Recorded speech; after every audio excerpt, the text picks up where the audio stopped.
सबसे झूठा कौन? शेख चिल्ली यूं तो मूर्खता भरे काम ही करता था, लेकिन इस बार उसने अपने दिमाग का ऐसा इस्तेमाल किया कि हर कोई दंग रह गया।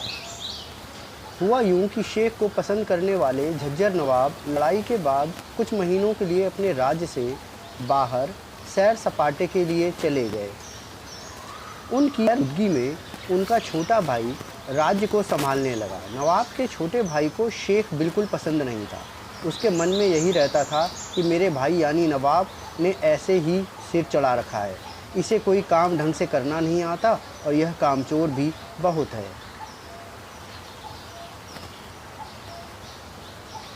अपने इस सोच के हिसाब से झज्जर का छोटा नवाब शेख के साथ व्यवहार करने लगा। एक दिन मौका मिलते ही छोटे नवाब ने शेख चिल्ली को भरी सभा में डांट दिया। उन्होंने कहा कि एक अच्छा काम करने वाला व्यक्ति वही होता है जो बताए गए काम से ज़्यादा करे। तुम तो दिए गए काम को भी सही से नहीं करते हो। छोटे नवाब ने आगे कहा कि तुम घोड़ों को अस्तबल तक ले जाकर उन्हें बांधते भी नहीं हो, कुछ सामान उठाते हो तो तुम्हारे पैर कांपने लगते हैं।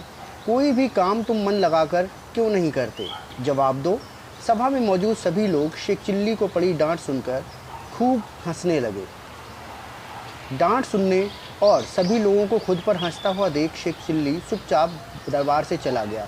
कुछ दिनों बाद शेख राजमहल के सामने से गुजर रहा था। छोटे नवाब की नज़र जैसे ही उस पर पड़ी, उन्होंने तुरंत उसे अपने पास बुला लिया। छोटे नवाब ने शेख को कहा, जल्दी से जाकर किसी अच्छे हकीम को ले आओ, हमारी बेगम की तबीयत खराब है। जवाब में सिर हिलाते हुए शेख चिल्ली हकीम को ढूंढने के लिए निकल पड़ा। कुछ देर में शेख वहाँ एक हकीम और कब्र खोदने वाले मजदूर के साथ पहुँचा। उसने मजदूरों को महल के पास ही कब्र खोदने के काम में लगा दिया। तभी छोटे नवाब वहाँ पहुँचे और गुस्से में कहने लगे कि मैंने सिर्फ हकीम को बुलाया था, तुम कौन हो और कब्र क्यों खोद रहे हो? यहाँ किसी की मौत नहीं हुई है। यह सुनते ही जवाब में शेख चिल्ली ने कहा कि जनाब, इन्हें कब्र खोदने के लिए मैंने कहा है, क्योंकि आपने कहा था कि अच्छा काम करने वाला इंसान बताए गए काम से भी ज़्यादा करता है।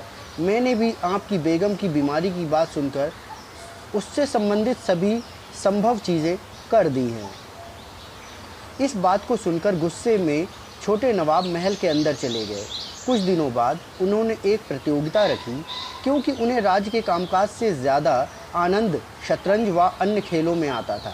इस प्रतियोगिता के लिए छोटे नवाब ने ऐलान किया कि जो भी सबसे ज़्यादा झूठ बोल सकता है उसे इनाम के तौर पर सोने की अशर्फियाँ दी जाएंगी।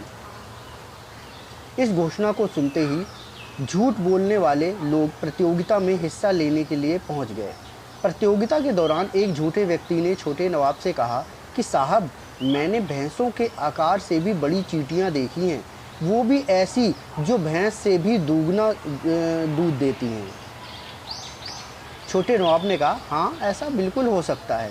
फिर दूसरे झूठे ने कहा, रात को रोज़ाना मैं उड़कर चांद तक पहुंचता हूं और फिर सुबह होते ही मैं धरती पर लौट आता हूं। इस बात पर छोटे नवाब ने कहा, शायद तुम्हारे पास कोई जादुई शक्ति हो, इसलिए ऐसा भी हो सकता है। इन दोनों के झूठ के बाद एक मोटे आदमी ने कहा कि मैंने तरबूज के बीज निगल लिए थे। उस दिन से मेरे पेट के अंदर तरबूज उग रहे हैं। रोज़ एक तरबूज पककर फटता है और मेरा पेट भर जाता है। मुझे खाना खाने तक की ज़रूरत नहीं पड़ती।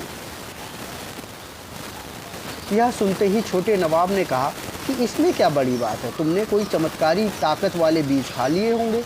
ऐसे कई सारे झूठ सुनने के बाद शेख चिल्ली ने छोटे नवाब से कहा कि साहब, आपकी आज्ञा मिले तो मैं भी इस प्रतियोगिता में अपनी प्रतिभा दिखाऊं। छोटे नवाब ने उसका मजाक उड़ाते हुए कहा, तुम और प्रतिभा? इतना सुनते ही शेख चिल्ली ज़ोर ज़ोर से कहने लगा कि आपसे बड़ा इस पूरे राज्य में बेवकूफ़ नहीं है। आपको तुरंत सिंहासन छोड़ देना चाहिए, क्योंकि इस पर आपका कोई अधिकार नहीं है। शेख चिल्ली की बात सुनते ही पूरी सभा में शांति छा गई। फिर छोटे नवाब ने गुस्से में कहा कि इस आदमी के दुस्साहस के लिए इसे गिरफ्तार कर लो। उसके बाद छोटे नवाब ने शेख चिल्ली से कहा कि तुम तुरंत मुझसे माफ़ी मांग लो, वरना तुम्हारा सिर काट कर अलग कर दूंगा। यह सुनते ही शेख चिल्ली हाथ जोड़कर बोलने लगा, सजा आखिर किस बात की? यहाँ प्रतियोगिता हो रही है और सबसे बड़ा झूठ बोलना है। मैंने वैसा ही किया है। क्या कोई मेरे झूठ का मुकाबला कर सकता है? आप इसे झूठ से अधिक कुछ ना समझे। यह सब तो मैंने प्रतियोगी होने के नाते कहा है।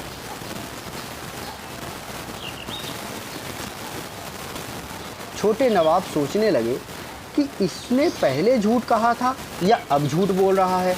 कुछ समझ नहीं आया। कुछ देर चुप रहने के बाद छोटे नवाब ने शेख चिल्ली से कहा कि तुम इतने बेवकूफ़ नहीं हो जितना मैं तुम्हें समझता था। तुम इस प्रतियोगिता को जीत गए हो। तुमसे बड़ा झूठ किसी ने नहीं कहा है। अपनी बुद्धि के दम पर शेख चिल्ली ने प्रतियोगिता जीतकर सोने की 1000 सर्फियाँ हासिल कर लीं। वो अपना इनाम लेकर जाते हुए सोचने लगा कि छोटे नवाब हैं तो बेवकूफ़ ही। इस सच से मुझे जीत हासिल हुई है और इनाम भी मिल गया। कहानी से सीख मिलती है, बुद्धि का इस्तेमाल करने से हर परेशानी से बचा जा सकता है। साथ ही किसी का भी अपमान नहीं करना चाहिए, क्योंकि हर व्यक्ति में कोई ना कोई क्षमता ज़रूर होती है। धन्यवाद मित्रों।